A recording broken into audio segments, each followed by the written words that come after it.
கேரள மாநிலம் வயநாடு மாவட்டம் மேப்பாடி அருகே உள்ள சூரல்மலை முண்டக்கை பகுதியில் கடந்த 29ஆம் தேதி நள்ளிரவு ஏற்பட்ட நிலச்சரிவு காரணமாக பல்வேறு உயிர்கள் மண்ணில் புதைந்தன. குறிப்பாக இந்த இடத்தில் இதுவரை 300க்கும் மேற்பட்டோர் உயிரிழந்துள்ள நிலையில் 5வது நாளாக இந்த மீட்பு பணிகள் என்பது தொடர்ந்து நடைபெற்று வருகிறது. இந்த மீட்பு பணிகளில் இராணுவத்தினர், மாநில பேரிடர் மீட்பு குழுவினர், தன்னார்வலர்கள் மற்றும் மேலும் பலர் என 3000க்கும் மேற்பட்டோர் மீட்பு பணிகளில் ஈடுபட்டு வருகின்றனர். இந்த சூரல்மலையில் ஏற்பட்ட இந்த நிலச்சரிவால் இப்பகுதி மக்கள் முழுவதும் சோகத்தில் ஆழ்ந்துள்ளனர். அதை நாம் இங்கு பார்க்க முடிகிறது. குறிப்பாக இந்த மேப்பாடியிலிருந்து சூரல்மலை எனும் இந்த 12 கிலோமீட்டர் தொலைவு என்பது இந்த பகுதியில் உள்ள கிராமங்களை இணைக்கும் சாலையில் ஏராளமான பொதுமக்கள் அவர்கள் உறவினர்களோடும் நண்பர்களோடும் வாழ்ந்து வந்து அந்த நினைவுகளையும் இங்கு பகிர்ந்து கொண்டனர். குறிப்பாக இங்குள்ள நாம் பார்க்கக்கூடிய பகுதி மீனாட்சி விலாஸ் பகுதியில் 25க்கும் மேற்பட்ட தமிழர்கள் வாழ்ந்து வருகின்றனர். நாள்தோறும் தேயிலை தோட்டங்களுக்கு பணிக்கு சென்று ஏலக்காய் பறிப்பது, தேயிலை பறிப்பது, காப்பி பணிகளில் ஈடுபட்டு வருகின்றனர். இந்த பகுதியில் அந்த 29ஆம் தேதி அச்சம்பவம் நடைபெற்ற பிறகு அதிலிருந்து தங்களால் மீள முடியவில்லை. குறிப்பாக நாங்கள் இரத்த பந்தங்களோடு இருந்து வருவதாகவும் தொடர்ந்து இந்த சம்பவம் நம்மளிடையே ஒரு தாக்கத்தை ஏற்படுத்தி எங்களுக்கு மிகப்பெரிய ஒரு சோகத்தை ஏற்படுத்தியுள்ளது என கூறியிருக்கின்றனர். தற்பொழுது இந்த மீனாட்சி விலாஸ் பகுதியில் இருக்கக்கூடிய தமிழர் ஒருவர் நம்மிடையே இருக்கிறார். அவரிடையே கேட்கலாம், இந்த சம்பவம் எவ்வாறு அவர்களுக்கு ஒரு பாதிப்பை ஏற்படுத்தியிருக்கிறது, தற்போது இவர்கள் மனநிலை என்ன என்பது குறித்து தற்போது கேட்கலாம். ஆனால் சொல்லுங்கள், உங்கள் பேர் என்ன ஆச்சு அன்னைக்கு? என்னோட பேர் வேல்முருகன். இதுக்கு 29ஆம் தேதி ஒரு ராத்திரி ஒரு மணி, நள்ளிரவு 1 மணிக்கு ஒரு சின்னதாக ஒரு நிலச்சரிவு வந்திருக்கு. திருப்பி ஒரு 2 மணி, ஒரு 2:15க்கு 2வது நிலச்சரிவு. 3வது நிலச்சரிவில் தான் இவ்வளவு தூரமான இதை ஆளுகளை இவ்வளவு வீடுகளும் மக்களையும் இவ்வளவு பாதிப்பு இருக்குது. முதல் நிலச்சரிவு ஏற்படும் போதே மக்கள் அங்கேருந்து கிளம்பி கொஞ்சம் பேர்லாம் வெளியே வந்துட்டாங்க. 2வது கட்டமாக நடக்கும் ஒரு நிலச்சரிவு வரும்போது அதிலிருந்து சரி இன்னும் அவ்வளோக்கு வராது அப்படின்ற ஒரு நம்பியெல்லாம் இருந்திருக்காங்க. அதில் அங்கேருந்து இழுத்துட்டு போய் நிறையா மக்களை அங்கே இதாகிடுச்சு. அந்த பாலத்தில் இருக்க மரங்கள் எல்லாமே தடைஞ்சு நின்று திருப்பி சூரமலை டவுனு அப்படின்ற உள்ளக்குள்ளே தண்ணி ஃபுல்லாக ஏறி வெளியிலாகி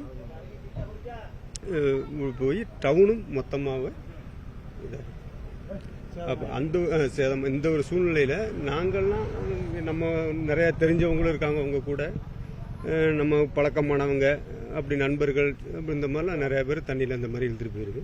இதுவரை நாங்கள் பார்த்த அளவில் ஒரு 344 பேர் இதுவரை கிடச்சிருக்காங்க. இன்னும் ஒரு 200 பேர் கிடைக்க வேண்டியிருக்கு. அதில் சில பேர் அடையாளம் தெரியாமல் இருக்குது. இப்போ இன்னைக்கு காலையில் நம்ம கேட்ட நியூஸில் 2 தாயும் தந்தையும் என்னோட குழந்தை தான் அப்படின்னு சொல்லி ஒரு இது இருந்து அந்த குழந்தைய டிஎன்ஏக்காண்டி நமக்கு மெடிக்கல் காலேஜ் நமக்கு கோழிக்கோடில் இருக்குது, அங்கே கூட்டு போய் அது யாரோட குழந்தைன்னு கண்டுபிடிக்கிறதுக்கு வச்சுருக்காங்க. அந்த ஒரு சூழ்நிலையில் மனிதனோட இன்னைக்கு நிலைமை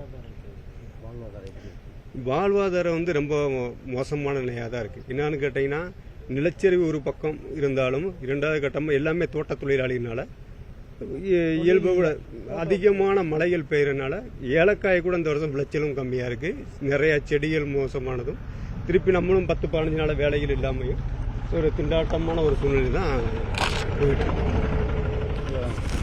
நீங்கள் சொல்லுங்கள், பாதிப்பு எப்படி உங்களுக்கு பாதிச்சு? ரொம்ப பாதிப்புன்னு சொன்னால் நிறைய பாதிப்புங்க. எங்களுக்கு நாங்கள் இங்கே கிட்டத்தட்ட ஒரு 52 வருஷம் ஆச்சுங்க. இங்கே நாங்கள் எல்லாம் இங்கே அண்ணன் மாதிரி தான் நாங்கள் பழகி வந்தோம். சொந்த ஊர் எனக்கு தேனி மாவட்டம், உத்தமாவளம் தாலுகா, பலவராம்பட்டி கிராமம். அங்கிருந்து நாங்கள் இங்கே வந்தோம். மீனாட்சி விலாஸ் எஸ்டேட்டுக்கு நாங்கள் வேலை செய்யறதுக்காண்டி வந்தோம். வந்த இடத்துல எங்களுக்கு சொந்தமாக கொஞ்சம் இடம்லாம் ரெடி பண்ணி வாங்கி இங்கே சொந்தத்தில் இருக்கோம். அப்படி இருக்கும்போது நாங்கள் எஸ்டேட்டு வேலைக்கு போய்க்கிருக்கோம். எஸ்டேட் வேலைக்கு போய்க்கிருக்கும்போது மழை 2-3 நாள் அதிகமான மழை பெஞ்சிச்சு. அப்போ எங்களுக்கு வேலை வேணான்ட்டு நாங்கள் வீட்டில் இருந்தோம். ஏன்னா நாங்கள் ஏலத்தோட்டத்தில் வேலை செய்யறதுனால எங்களுக்கு மரங்கள் ஒடிஞ்சு விழுகும், பாதிப்பாகும், உயிர் சேதம் வரும் அப்படின்ற வேண்டி நாங்கள் வீட்டில் தான் இருந்தோம். அப்படி இருக்கிற ஒரு சூழ்நிலையில் திங்கட்கிழமையும் ஞாயிற்றுக்கிழமை நைட்டு தொடங்கின மழை திங்கட்கிழமை ஃபுல்லாக பகல் பூரா பெஞ்சிக்கிருந்துச்சு. அன்னைக்கு திங்கக்கிழமை நைட்டு நல்ல மழை தாங்க. அப்போ இது வந்து 2 மணிக்கு மேலே இடிஞ்சிருச்சுன்னு சொல்லி எனக்கு 2 தடவை நைட்டு ஃபோன் வந்துச்சு.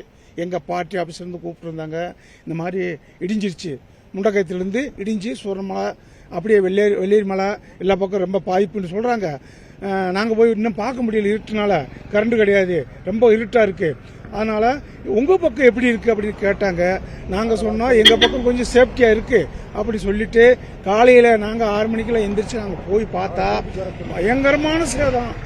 எங்களால் பார்க்கறதுக்கே முடியல, அந்த அளவுக்கு சேதமாயிருச்சு. அவ்வளோ உயிர்கள் இருந்து மரத்துக்குள்ளே வந்து மரம் தாங்க ரொம்ப சேதப்படுத்திடுச்சு. மரம் மேலேருந்து மரமெல்லாம் இடிஞ்சு வந்து ஒன்றா கூடுனால அந்த மரத்துக்குள்ளே எத்தனை பேர் மாட்டிக்கிட்டு கை போனதும் காலு போனதும் ஒரு 4 பேரைத்தான் உயிரோடு எடுக்க முடிஞ்சிச்சு. பாக்கி ஆளுகளை பணமாக தான் எடுத்தாங்க. எங்களால் பார்க்கறதுக்கு முடியல. அதனால ரொம்ப இந்த ஏரியா மக்கள் நாங்கள் ரொம்ப வேதனைப்பட்டிருக்கோம். ஆனால் நீங்கள் சொல்லுங்கள், எப்படி இருந்துச்சு அந்த அன்றைக்கி, என்ன நடந்ததுண்ணா உங்களுக்கு? உங்கள் நண்பர்கள் அங்கே எத்தனை பேர் இருக்கிறாங்க? உங்கள் கூட வேலைக்கு வருவாங்களா? உங்களோட பணிகள்லாம் எப்படி பாதிச்சிருக்கு? என் பேர் பாலகிருஷ்ணன். நாங்கள் வந்து 29 நைட்டு 2 நாளுக்கு முன்னாடி நல்லா மழை பெஞ்சிருக்கு. பகலும் மழை, ராத்திரியும் நல்லா மழை பெஞ்சிக்கிட்டு இருந்துச்சு. திடீர்னு 29 நைட்டு ஒரு 1 மணிக்கு மேலே லேசான நிலச்சரிவு ஏற்பட்டிருக்கு ஃபஸ்ட்டு. அதில் பகுதி மக்கள் என்ன செஞ்சுருக்காங்க, பகுதியிலிருந்து கொஞ்சம் சரி நீ வராதுன்ட்டு கொஞ்சம் பேர் பகுதி பேர் மாற்று இடத்துக்கு போயிருக்காங்க. பக்கத்தில் ஃப்ரெண்ட்ஸு அவங்க கூட அடுத்து உள்ள வீட்டுக்குள்ளே போயிருக்காங்க. போனாலும் 2வது முறையாக வந்த நிலச்சரிவு வந்து பெரும் பாதிப்பை ஏற்பட்டுருச்சு. பயங்கரமான நிலச்சரிவு ஆயிடுச்சு. அதில் வந்து கிட்டத்தட்ட கொஞ்சம் 250-300 வீடு அடுத்து அந்த ஆறு பக்கத்திலே போயிட்டு இருந்துச்சு. அதில் உள்ள மக்கள் தான் இப்போ பெரும் பாதிப்பு ஆயிடுச்சு. பாக்கி உள்ள மக்கள் வந்து ஏகப்பட்ட மக்கள் வந்து அந்த நீரிலே போயிட்டாங்க, ஃபுல் மிஸ்ஸிங் ஆகிட்டாங்க. என்னன்னு காரணம் கேட்டீங்க, என் நண்பர்கள் நிறைய பேர் இருக்காங்க. நாங்கள் அதுக்கு முன்னாடிலாம் ஃபுல்லாக கான்டாக்ட் பண்ணிட்டு தான் இருந்தோம். நைட் வரை கான்டாக்ட் பண்ணிட்டு இருந்தாங்க. இப்போ இந்த ஜீப் டிரைவர் நிறைய மாதிரி ஃப்ரெண்ட்ஸ் நிறையா இருக்காங்க. அது மாதிரி கான்டாக்ட் பண்ணிக்கிட்டு தான் இருந்தோம். அவங்களும் ஃபோன் பண்ணாங்க, இந்த மாதிரி இருக்குது, ஒரு டஃப்பான சூழ்நிலை இருக்குது இந்த இடத்துல, இங்கே நல்லா ஒன்றும் செய்ய முடியுமான்னு பாருங்கள் அப்படின்னாங்க. நாங்கள் நைட்டு அங்கேருந்து 2 மணிக்கு மேலே போய் பார்த்தோம், ஒன்றும் முடியல. அங்கே பாலமெல்லாம் அடிச்சுட்டு போயிடுச்சு, மரங்கள் வந்து பாலங்கள்லாம் அடிச்சுட்டு போயிடுச்சு. ஃப்ரெண்ட்ஸுக்கு போனால் ரொம்ப வேதனையாக தான் இருக்குது எங்களுக்கும். மலைப்பகுதியில் இருக்கீங்க, வேலைக்கு எங்கேயும் போகல, எப்படி என்ன ஏன் இந்த பாதிப்புனால தான் எங்களும் போக முடியல. அடுத்து நாங்கள் இந்த ஹில்ஸ் ஏரியாவில் தான் வேலை செய்கிறோம். ஒரு வேளை இந்த மாதிரி நிலச்சரிவு ஏற்படலாம் அப்படின்னு ஒரு பயத்தில் தான் நாங்கள் இந்த இப்போ 10 டேஸாக வீட்டில் தான் இருக்கோம். ஏதாவது முடிஞ்சாலும் வீட்டில் தான் இருக்கோம். என்ன செய்யணும் அந்த ஒரு பயம் இருக்குது எங்களுக்கும். இந்த மாதிரி ஆயிரம் ஒரு கிராமமே போயிடுச்சு, எனக்கு ரொம்ப வேதனையாக தான் இருக்குது. எல்லாம் நாங்கள் பழகுள்ள உள்ள நண்பர்கள் தான் எல்லாருமே இருக்கிறோம். என்ன செய்யுதுன்ட்டு எங்களுக்கு ஒன்றும் புரியலை. ஆனால் ஜனங்களை வந்து எல்லாம் ஹெல்ப் பண்ணாங்க. வெளியிலேருந்து வந்தாங்க, இங்கே வந்து ஆர்மி வந்துச்சு, NDRF எல்லாம் நிறையா பேர் வந்து நல்லா உதவி பண்ணுறாங்க. இருந்தாலும் எங்களுக்கு இன்னும் அந்த பதற்றத்துக்கு மீற முடியல. அந்த அன்னைக்கு என்ன ஆச்சுன்னா? என் பேர் கண்ணங்க. நாங்கள் சாதாரணமாக இங்கேருந்து ஒரு 9 மணி வரைக்கும் எங்கள் டியூட்டி முடிச்சுட்டு 9 மணி வரைக்கும் நாங்கள் அந்த கடையில் உட்காந்து டீ சாப்பிட்டுட்டு எல்லாம் ஜாலியாக பேசிக்கிட்டு இருப்போம். இன்னைக்குள்ள அந்த கமாண்ட் அடிச்சுக்கிட்டு இருப்போம். அப்போ எல்லாம் முடிச்சுட்டு நாங்கள் எல்லோரும் 9 மணி ஆகும்போது என்ன பண்ணோம், அவங்க வீட்டுக்கு குட் நைட் சொல்லிவிட்டு நாங்கள் உங்கள் வீட்டுக்கு போயிட்டோம். ஒரு 1 மணி 1:30 ஆகும்போது எங்கள் வாட்ஸ்அப்லேருந்து பெல்லுங்க வந்துக்கிட்டே இருந்துச்சு, மெசேஜ் வந்துக்கிட்டே இருந்துச்சு, காப்பாற்றுங்கன்னு வந்துகிட்டு இருந்துச்சு. இப்போ நாங்கள் இறங்கி பார்க்கும்போது, ஃபோன் எடுத்து பார்க்கும்போது நிறைய வாட்ஸ்அப் எங்களை எப்படியாவது வந்து காப்பாற்றுங்க அப்படின்னு சூரமலை மண் சரி வந்து இடிஞ்சிருச்சுன்னு சொல்லி ஃபோன் வந்துச்சு. அப்போ நாங்கள் இங்கேருந்து முடிஞ்சதை போனோம். போயிட்டு வண்டி எடுத்து போய் பார்க்குறோம், எங்களுக்கு சூரமலை டவுனுக்குள்ளே போக முடியும், ஏன்னா அவ்வளோ தண்ணியும் மண்ணும். அப்படி இருந்தாலும் நாங்கள் இறங்கி உள்ளே போய் எங்களால் முடிஞ்சு ஆளுகளை காப்பாற்றி கொண்டு போய் கேம்பில் விட்டுட்டு வந்துட்டோம். அதில் என்ன சொல்லப்போனால் எங்கள் கூட அந்த 9 மணி வரைக்கும் இருந்த ஃப்ரெண்ட்ஸுங்க நிறைய பேர் மிஸ் ஆகிட்டாங்க. இன்னும் எங்களுக்கு கரெக்டான தகவல் தெரியல. இன்னும் ஒரு 5 நாள் ஆச்சு, என்ன ஆச்சு ஏதாச்சுன்னு எங்களுக்கு ஒன்றும் தெரியல. தேடிக்கிட்டு தான் இருக்கிறாங்க. அவங்க எங்கேயாவது கேம்பில் இல்லை எங்கேயாவது மாறி இருந்து உயிரோடு வந்தால் எங்களுக்கு ரொம்ப சந்தோஷம். அந்த அன்னைக்கு நீங்கள் அங்கே போனீங்களாண்ணா? நாங்கள் நைட்டே போயிட்டோம். நாங்கள் இந்த தகவல் எங்களுக்கு 1:30 மணிக்கு தகவல் கிடைச்சோன்னா அடுத்த நிமிஷத்தில் நாங்கள் இங்கேருந்து அங்கே போயிட்டோம். நாங்கள் போயிட்டு நைட்டுனால எங்களால் ஒன்றும் பண்ண முடியல. எங்களுக்கு லைட் அடித்து எங்களுக்கு கண்ணுக்கு தெரிஞ்சு கரண்ட் எல்லாம் கட்டாகி போச்சு, ஒன்றுமே இல்லை. ஃபுல்லாக தண்ணியும் செகதியும், அதாவது இடுப்பளவுக்கு செகதி, அங்கிட்டு போக முடியல. அப்படி இருந்து நாங்கள் போய் பார்க்கும்போது அந்த பாலம்ன்றது அட்ரஸ் இல்லை அங்கே. இப்போ என்னால் எங்களுக்கு அங்கேருந்து ஒரு 2 கிலோமீட்டர் போனால் முண்டக்கை, அங்கே தான் நிறைய பேர் மாட்டிக்கிட்டாங்க. அதை இடிஞ்சு போயிட்டு அங்கிட்டு போக முடியாது இங்கிட்டு போக முடியாது மாட்டிக்கிட்டாங்க. எங்களால் பாலத்தை கடத்து போக முடியல, ஏன்னா பாலம் இல்லை. அப்போ நாங்கள் திரும்பி வந்துட்டு நாங்கள் எங்கன்னா முடிஞ்சது அங்கே இருந்து உங்களுக்கு காப்பாற்ற நாங்கள் காலைக்கு வரைக்கும் அங்கே இருந்துட்டு காலையில் போய் பார்க்கும்போது தான் நிறைய பேர் கண்ணு முன்னாடி நிறைய பேர் மண்ணுக்குள்ளே இறந்து கிடந்தாங்க, குழந்தைகள கிடந்தாங்க. என்னால் அந்த சைக்கித்தனம் பார்க்க முடியல, அவ்வளோ சங்கடம். இல்லை, இப்போ அந்த இடத்துல நீங்கள் அந்த ஸ்பாட்டுக்கு போனதுக்கு அப்புறமா இருக்கிறவங்க வந்து வீடு மாடியில் நின்று உங்களுக்கு ஏதோ டார்ச் எல்லாம் அடித்து கொஞ்சம் எங்களை காப்பாற்றுங்க நாங்கள். ஆமாம், டார்ச் அடித்து காப்பாற்று, எங்களால் போகணும், டார்ச் அடித்து காப்பாற்றி ஹெல்ப்னு கூப்பிட்டாங்க. எப்படியாவது எங்களை காப்பாற்றுங்க அப்படின்னு மலையாளத்தை கூப்பிட்டாங்க. ஏன்னா போக முடியல, அவ்வளோ தூரம் தண்ணி செகதி, ஒரு ஆள் மட்டத்துக்கு மேலே செகதி. அதனால் எங்களை போய் காப்பாற்ற முடியல. அது ஃபஸ்ட்டு இடிஞ்சதில் தான் கொஞ்சம் பேர் தப்பிச்சவங்க. ரெண்டாவது இடிஞ்சல் வந்து ஒன்றும் பண்ண முடியாது, நிறையா பேர். இல்லை, இப்போ வந்து நம்ம இந்த இடத்துல வந்து பார்த்தீங்கன்னா இப்போ இவ்வளவு நண்பர்கள் வந்து இப்போ மிஸ் ஆகி போட்டாங்க, எல்லாம் பண்ணிட்டாங்க.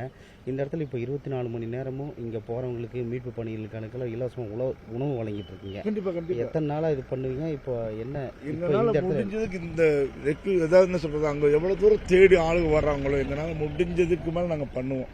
வரவங்களுக்கான வந்து போகிறவங்களுக்கு யாருக்கும் சாப்பாடு இல்லை, தண்ணி இல்லைன்னு எங்களால் சொல்ல முடியாது. எங்களோட உறவுகள் போனாலும் எங்களுக்கு உடம்புல தெம்பு இருக்குது. வரவங்களுக்கு பட்னி யாரையும் அனுப்ப மாட்டோம். ஏன்னா கேரள மண்ணோட ஒரு மெயினான விஷயம் தான். பட்னி யாரையும் நாங்கள் அனுப்புறதுக்குள்ள மனசு இல்லாதவங்க நாங்கள்.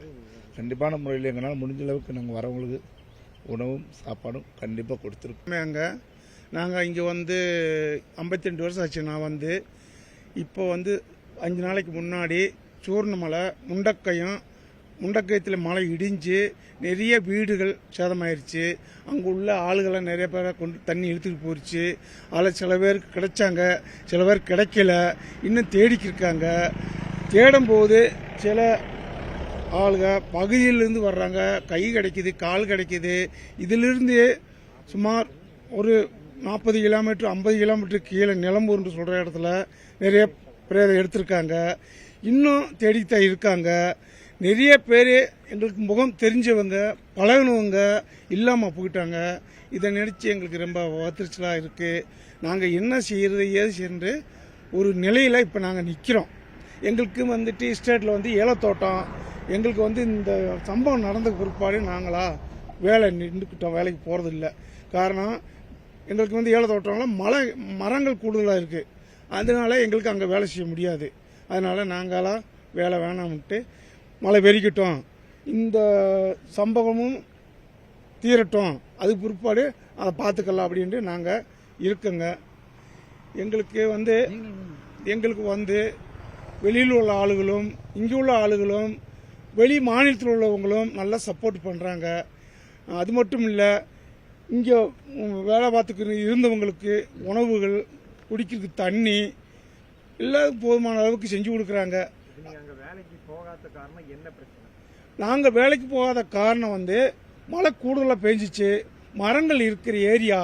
அதனால மரங்கள் ஒடிஞ்சு விழுந்தா நாங்கள் ஓடி அங்கிட்டு தப்பிக்க முடியாது. அதனால இந்த மழை வெறிக்கட்டும் அப்படின்றக்காண்டி நாங்கள் இப்போ வேலையை பட்டி இருக்கோம்.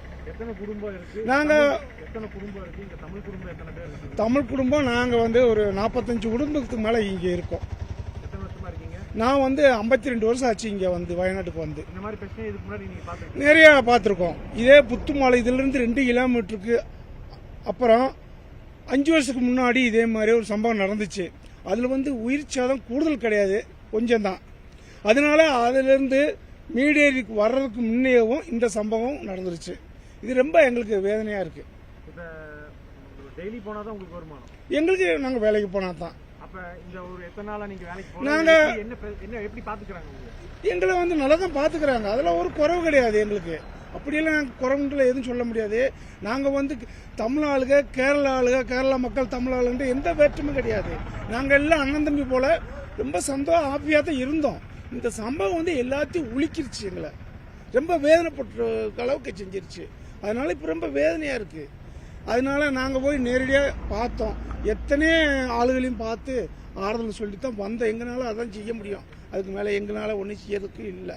வயநாடு மாவட்டம் இயற்கையில் கொஞ்சம் மாவட்டமாக இருந்து வரும் நிலையில் அதிகப்படியான சுற்றுலா பயணிகள் விரும்பி வரக்கூடிய இடமாகவும் உள்ளது. அதேபோல் இங்குள்ள மக்களும் இந்த அழகிய மலைகளுக்குள் தங்களது வீடுகளை கட்டி வாழ்வாதாரத்தை ஈட்டு இங்கு வாழ்ந்து வந்த நிலையில் இந்த நிலச்சரிவு கோரச் சம்பவம் என்பது அவர்கள் அனைவரையும் நிலைகுலைய செய்துள்ளது. இந்த இயற்கை எழில் கொஞ்சம் இந்த வயநாடு மாவட்டத்தில் இந்த சூரல் மலையை நிலச்சரிவு என்பது முழுவதுமாக சூறையாடப்பட்டு மக்கள் மனதில் என்றும் ஒரு பெரும் தாக்கத்தையும் சோகத்தையும் ஏற்படுத்தி உள்ளது என்பதே நிதர்சனமான உண்மை. கேரள மாநிலம் வயநாடு பகுதியில்